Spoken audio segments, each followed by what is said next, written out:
possède une arme, là on peut envoyer. Tout simplement, d'accord? Là. Et...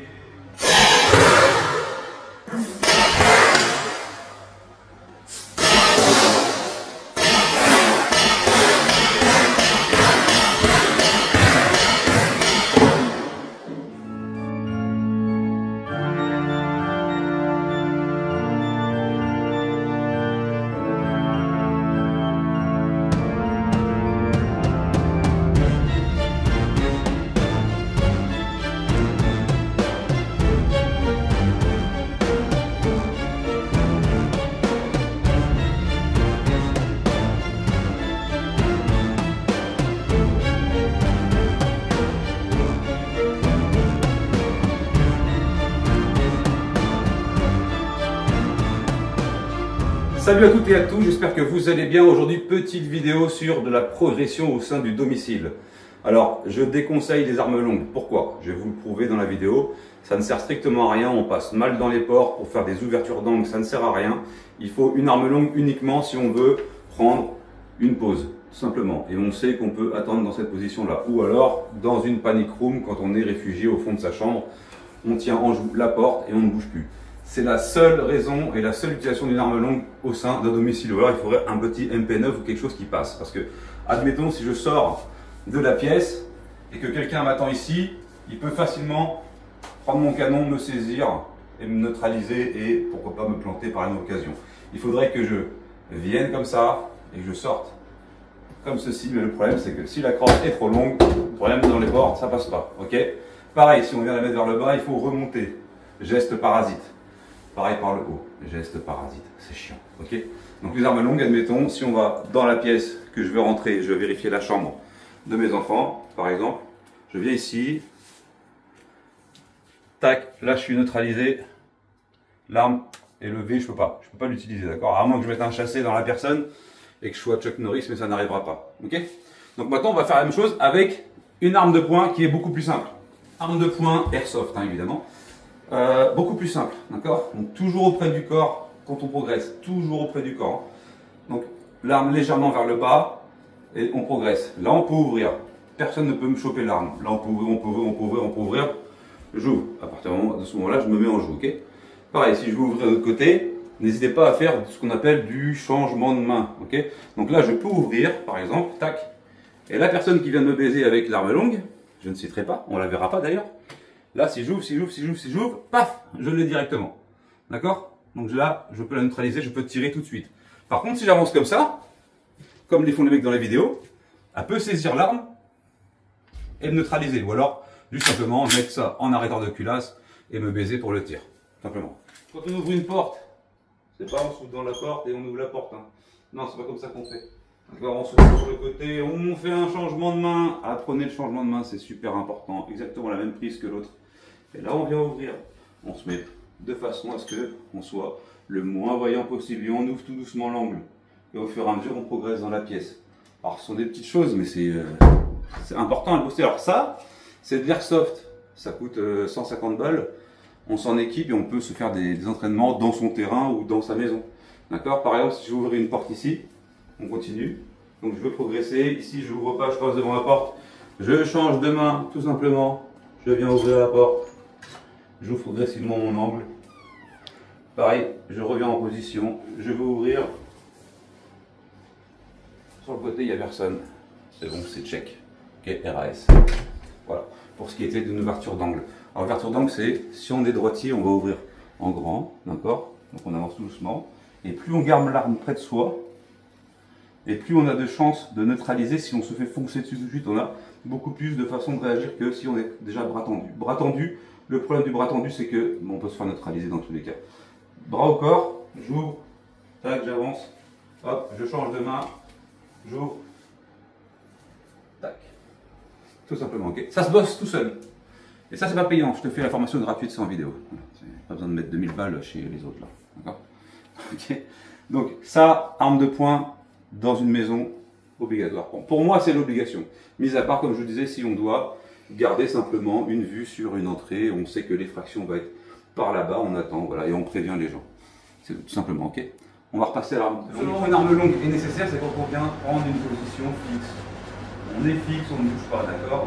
Et on attend la menace. Si la personne ne veut pas reculer au bout de 2 ou 3 avertissements et qu'on sait qu'on est en danger et que la personne possède une arme, là on peut envoyer. Tout simplement, d'accord? Donc là, ça c'est le TC68, d'accord? C'est un beau bébé en 20 joules, ça je vous avais mis ça en description, c'est en précommande. On est sur un truc qui déconne vraiment pas, ok? Ça c'est de la RBI dedans. Que dire de plus? Ça fait extrêmement mal. Ceux qui diront que ça ne fait pas mal ne l'ont pas essayé. On vient la mettre en sécurité, on vient décomprimer le gaz, et là, on est safe, ok? Pareil pour l'arme de poing, on peut aussi défourailler. Bon, on n'est pas trop loin. Je sais pas si ça va passer dans le carton, je pense pas. L'arme de poing, c'est pareil. Il faut vraiment une menace imminente, c'est-à-dire qu'il faut que la personne vous fonce dessus. Là, je suis à 5 mètres de ma cible. Une fois que j'ai fait le tour de toutes mes pièces, que j'ai vu qu'il n'y avait rien à signaler, je vais aller dans mon salon qui est la plus grande pièce, là où en général se trouve le matos à voler, les télévisions, les tablettes, les conneries, etc. Okay, donc à ce moment-là, j'ai en vue, je demande plusieurs fois à la personne de reculer. Si vraiment elle avance et que le danger est immédiat, il faut que la réponse soit proportionnelle à l'attaque, il faut qu'il y ait un couteau, une arme contondante qui puisse causer la mort, d'accord? Il faut une situation bien précise. Donc là, oui, je peux envoyer.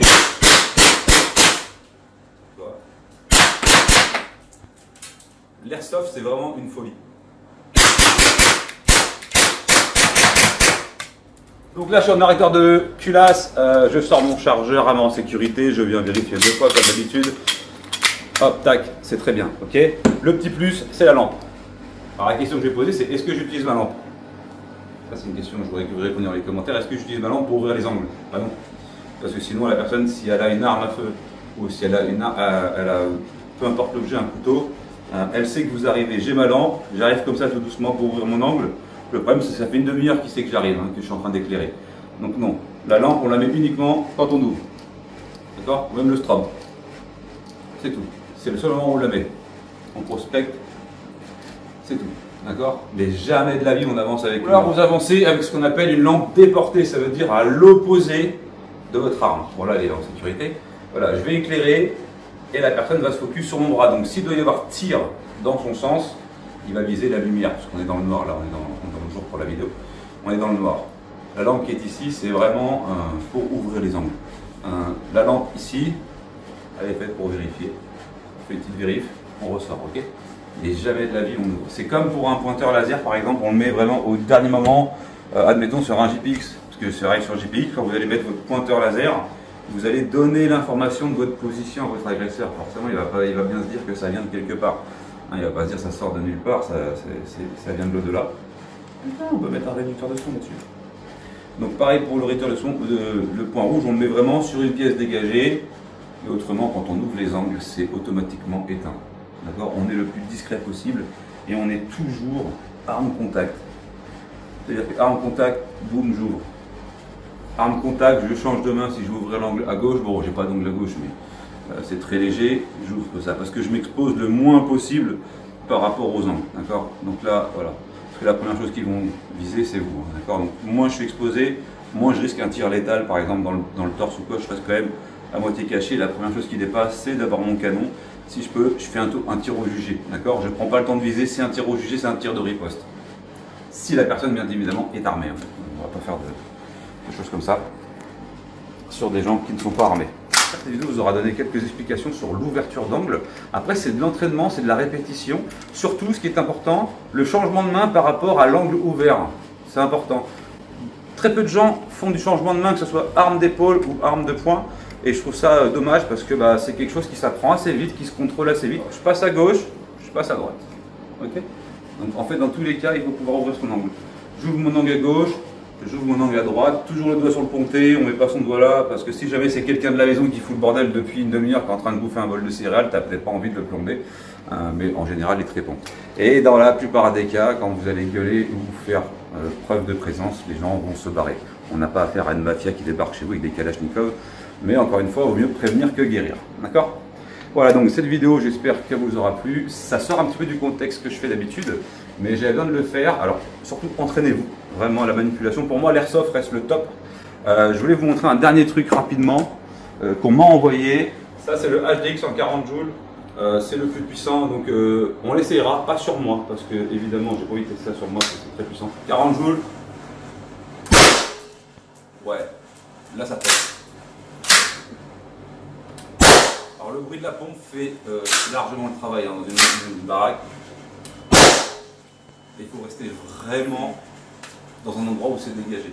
Alors ça c'est pareil, passage de porte, c'est même pas la peine d'en parler. Ouais. Je veux sortir de ma porte, ce que je fais avec ma canne à pêche, je me prends dans les bords, dans les murs et tout, etc. C'est pas possible. Donc, même si je veux ouvrir là, mon arme apparaîtra largement avant et puis je serai désavantagé par rapport à la personne qui pourrait se planquer là ou se planquer sur un bord. Okay. Le but c'est de la ramener au maximum, de l'avoir en contact. Mais voilà le problème qui va se poser. C'est une canne à pêche. Faire un demi-tour dans un couloir, ça demande beaucoup plus de mouvement qu'avec une arme de poing, on va pouvoir pivoter assez rapidement, d'accord? Alors toujours contre-corps. Celui-ci, voilà, 40 joules, il existe en 16 joules, je vous mettrai en description, ça suffit largement, il faut arrêter de penser que ça ne fait rien. Quand on a un bruit comme ça dans le noir où on prend un impact et que la douleur est intensément forte sur le coup, il y en a qui disent oui ça pique juste, non. Il faut les prendre ganache pour savoir ce que ça fait, ça plie vraiment, on ne sait pas si on est blessé, on n'est pas chez nous, on joue à l'extérieur. On n'a qu'une envie, c'est de se barrer, etc. etc. Okay, donc voilà, petite vidéo hors contexte. Le petit pistolet Airsoft, vous me direz dans les commentaires si vous voulez que je vous le présente. C'est un KJ Works, je crois, un truc comme ça, 1 joule 5, il est là. Avec sa petite lampe qui va bien, donc j'adore. Système blowback, 1 joule et demi, je crois, un truc comme ça, ou 1 joule 2. Je ne sais pas s'il permet de s'engager sur le terrain. Par contre, la finition elle est magnifique, la culasse est bien ajourée. On a du blowback, on a un peu tout, ça fonctionne au gaz, c'est parfait. Okay, et je vous dis pareil, ça c'est vraiment pour des postes où on a besoin d'avoir de la place. Terminé. Okay. Parce que même si on vient reculer la crosse, on n'a pas de recul dessus, même pour passer, je vous disais, si je veux tourner, voilà, là, tout de suite. La vidéo peut se résumer à ça en fait. Je ne peux pas pivoter, je dois faire demi-tour rapidement, c'est compliqué. Je refais ça dans l'autre sens, c'est compliqué. Avec une arme de poing, si je suis comme ça et que je dois vite tourner, hop, hop, hop, hop. Hop, et je sais que je peux, ok. Alors, toujours légèrement vers le bas pour éviter de faire un tir vraiment au niveau de la zone vitale. Vers le bas, tac, j'ouvre. Si j'ai besoin de faire demi-tour rapidement, parce que je loupé quelque chose, c'est possible. J'ai pas besoin d'avoir ma canne à pêche, etc. Donc ça, il y a déjà des gens qui l'ont expliqué dans les vidéos, mais je pense qu'il y a trop de gens qui se disent oui, qu'avec un douche, je défends ma maison. Ouais, mais quand tu vas être bloqué entre deux portes, tu fais comment? Voilà. Si la personne vous attend sur le côté, vous chope l'arme, et c'est pareil, ceux qui font ça pour ouvrir les angles, c'est pas la peine, hein. Ça c'est mort. Ça, dans tous les cas, ça c'est mort. On n'ouvre pas un ongle comme ça, on l'ouvre vraiment au corps. Terminé. Paf. D'accord. Et c'est vraiment le coup d'œil rapide. Hein. C'est tac. Et s'il faut, on tire au jus tout de suite, on envoie. Si on voit menace, couteau ou quoi, on ouvre. Okay, si on n'est pas sûr, on tire pas, on recule, et on va se foutre à l'abri. Terminé. Voilà, j'espère que ça vous aura plu. N'hésitez pas, il y a le lien Discord, il y a les stages de formation qui sont ou alors en visioconférence ou alors sur le terrain. Ça, il faut me contacter par mail. Et vous avez tous les liens en description pour vous équiper en défense domicile avec JPX, TC68, HDX, et j'en passe, il y en a un paquet de choses. Okay, je vous remercie. Un petit pouce, un petit like, ça fait plaisir. C'est pareil, un petit pouce, un petit like. Ouais. Un petit like, un petit commentaire, un petit partage. Et on se tient au courant pour les prochaines vidéos. Tchuss.